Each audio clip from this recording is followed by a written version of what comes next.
ওই যে রাস্তা দিয়ে আপনি হাঁটতেছেন 20 বছর থেকে 20 বছর বেশি সময় ধরে আপনি ওই রাস্তা দিয়ে হাঁটতেছেন, তার জায়গা, যার জায়গা সেই জায়গা দিয়ে অন্য মালিকের জায়গা দিয়েও যদি আপনি 20 বছর থেকে হাঁটেন, এখানে সুখাধিকার একটা আইন আছে। এই আইনে বলা আছে 12 থেকে 20 বছরের মধ্যে যদি আপনি এই রাস্তা দিয়ে চলাফেরা করেন, সেক্ষেত্রে তার কোনো অধিকার নেই, দিতে হবে তাকে রাস্তা। ঠিক আছে, দিতে হবে তাকে রাস্তা। ইতিমধ্যে বুঝতেই পারছে যে আসলে আজকের ভিডিওটা কি নিয়ে। হ্যাঁ, প্রতিটা মানুষের রাস্তার একটা অধিকার আছে। তো এই সড়ক অধিকার বা রাস্তা যাতায়াতের রাস্তার অধিকার নিয়ে আজকের এই ভিডিওটা। তো পুরো ভিডিওটা অবশ্যই দেখবেন, আপনাদের সবার প্রয়োজন। আর ভিডিওটা ভালো লাগলে অবশ্যই শেয়ার করবেন, কারণ এটা জনসচেতনতামূলক একটা ভিডিও। আর অবশ্যই একটি লাইক এবং মন্তব্য করে যাবেন। তো চলুন ভিডিওটা দেখে আসি। আসসালামু আলাইকুম। আপনার বাড়ি থেকে আপনি বের হতে পারছেন না, এরকম রাস্তা আছে। এই রাস্তা অন্যের মালিকের, আপনার প্রতিবেশীর রাস্তা, কিন্তু প্রতিবেশী আপনাকে বাড়ি থেকে যেতে দিচ্ছে না। আপনি মেন সড়কে যাবেন, সেখানেও যেতে পারছেন না, যাইতে আসতে বাধা দিচ্ছে, বিভিন্ন ধরনের আপনাকে হয়রানি করছে, গালিগালাজ করতেছে। তার রাস্তায়, তার জমি যেহেতু, সেহেতু সেই জমিতে সে একটা গাছের চারা রোপণ করতেছে, লাউয়ের গাছ মানে রোপণ করে রাখতেছে, সিমের গাছ রোপণ করে রাখতেছে, আবার নিজে সে তুলতেছে, তুলে আপনার আপনার উপর ব্লেম দিচ্ছে যে আপনি এইটা ক্ষতি করতেছেন, এই কারণে আপনাকে যাইতে দিচ্ছে না, বিভিন্ন অজুহাতে আপনাকে ঘর থেকে বের হতে দিচ্ছে না, আপনি রাস্তা পাচ্ছেন না, এটা আপনার অধিকার, কিন্তু সেই রাস্তা দিচ্ছে না সে। এই এই বিষয়ে যদি আপনি প্রতিকার পেতে চান, সেক্ষেত্রে আপনি সর্বপ্রথম কোন কাজ করবেন, কিভাবে আপনি এটা প্রতিকার পাবেন? অনেকেই এই ধরনের ঘটনা যখন ঘটে তখন দৌড়ে থানায় চলে আসেন। থানায় চলে আসলে থানা পুলিশ হয়তো করে, হয়তো বা করে না, কিন্তু কেন করে না সেটা আমি বলবো আজকে। প্রথমত থানা পুলিশ কিন্তু এই কার জায়গা কে নিল, কোন রাস্তা কে দিল না, এই কাজগুলো থানা পুলিশের না, এটা একটা রুল আছে, আমি সেটাই বলবো আজকে মূলত।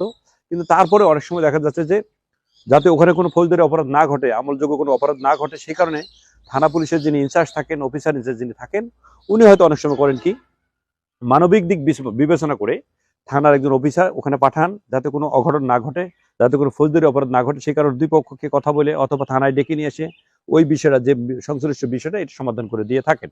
কিন্তু এটা মূল সমাধান না। মূল সমাধান কোনটা? যদি এই ধরনের কোনো ঘটনার শিকার হন কেউ, যে রাস্তা বন্ধ করে দিচ্ছে, সেক্ষেত্রে আপনি সর্বপ্রথম যে কাজটা করবেন সেটা হচ্ছে স্থানীয় একটা সালিশ বৈঠকের মাধ্যমে শেষ করবেন। স্থানীয়ভাবে যিনি জনপ্রতিনিধি থাকেন, অথবা দেখা যাচ্ছে যে ওই এলাকার যে নেতৃত্ব পর্যায়ে যারা থাকেন, তাদেরকে নিয়ে আপনি এটা বসে সমাধান করে দেবেন। এটা যদি সমাধান না হয়, সেক্ষেত্রে কোথায় যাবেন? এক্ষেত্রে যদি সমাধান না হয়, সেক্ষেত্রে আপনার গ্রাম্য আদালতে আপনি একটা বিচার করবেন। গ্রাম্য আদালত কোনটা? আপনার ইউনিয়ন পরিষদের যে চেয়ারম্যান আছে, সেখানে একটা লিখিত অভিযোগ করবেন, সেখানে গ্রাম্য আদালতের মাধ্যমে এটা সমাধান করবেন। যদি আপনার ইউনিয়ন পরিষদে বাড়ি না হয়, সেক্ষেত্রে আপনি যদি পৌরসভা হয়, পৌরসভার মেয়রের কাছে আপনি একটা লিখিত আবেদন করবেন। লিখিত আবেদনের মধ্যে অবশ্যই উল্লেখ করতে হবে আপনার এই রাস্তা ছাড়া আর কোনো বিকল্প রাস্তা নাই, এই কথাটা উল্লেখ করতে হবে, যে আমার এই রাস্তা দিয়ে আপনি মেন সড়কে যেতে হয়, এই রাস্তা দিয়ে আমাকে আমার ব্যবসা প্রতিষ্ঠানে যেতে হয়, এই রাস্তা দিয়ে মেন সড়কে উঠতে হয়, আমার বিকল্প কোনো রাস্তা নাই, সেক্ষেত্রে এই কথাটাও উল্লেখ করতে হবে। এখন আপনি গ্রাম্য সালিশ এবং ইউনিয়ন পরিষদের চেয়ারম্যানের কাছে যে গ্রাম্য আদালত, সেখানেও হলো না, সেক্ষেত্রে কোথায় যাবেন? তখন আপনি আপনার যে জেলা আছে, ওই জেলার যে আদালত আছে, সেই আদালতে প্রথম শ্রেণীর ম্যাজিস্ট্রেটের কাছে, জেলা ম্যাজিস্ট্রেটের কাছে একটা আবেদন করবেন।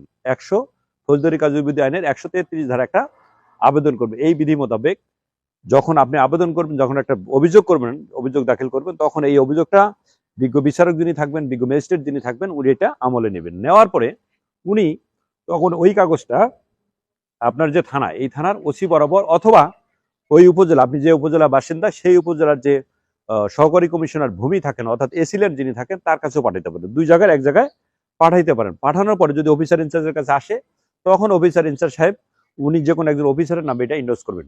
ওই অফিসার ইনচার্জ যখন ইন্ডোজ করবেন, ইন্ডোজ পাওয়ার পরে যার দায়িত্বে পড়বে, যে অফিসার, যে এসআই বা এএসআই, তিনি তখন ওই ঘটনাটা পুরোটা বুঝে শুনে, কতদিন থেকে এটা রাস্তাটা ব্যবহার করছে, তারপর আর কোনো বিকল্প রাস্তা বিস্তারিত নিয়ে উনি একটা প্রতিবেদন আকারে সংশ্লিষ্ট সেই আদালতে পাঠিয়ে দেবেন। তখন আদালত এটার একটা সুরাহা করে দেবে, এটার পথ।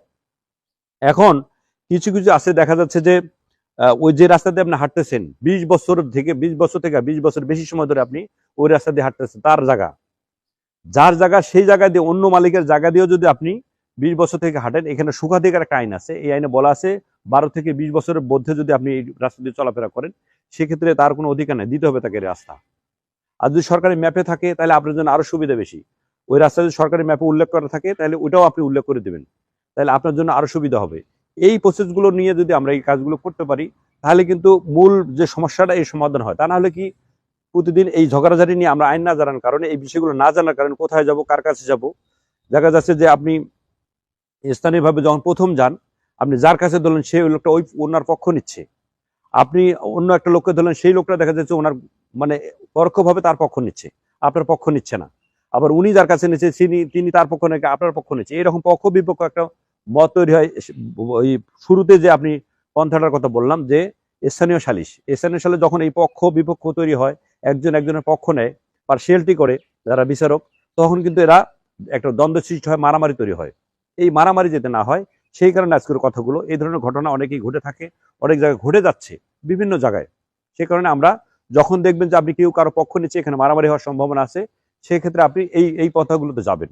তা নাহলে কিন্তু এই অপরাধগুলো বেড়ে থাকবে। আমরা যদি একটু জানি, একটু সচেতন থাকি, একটু সতর্ক থাকি, তাহলে কিন্তু এই যে ছোটখাটো বিষয় নিয়ে বড় ধরনের অপরাধ তৈরি হয়ে থাকে, এই অপরাধগুলো থেকে আমরা বেরিয়ে আসতে পারবো, সমাজটা সুন্দর হবে। সমাজকে সুন্দর রাখার জন্য, সুশৃঙ্খল রাখার জন্য এই বিষয়গুলো জানা দরকার। যদি জানা থাকে সেক্ষেত্রে আপনি কিন্তু অ্যাভয়েড করবেন।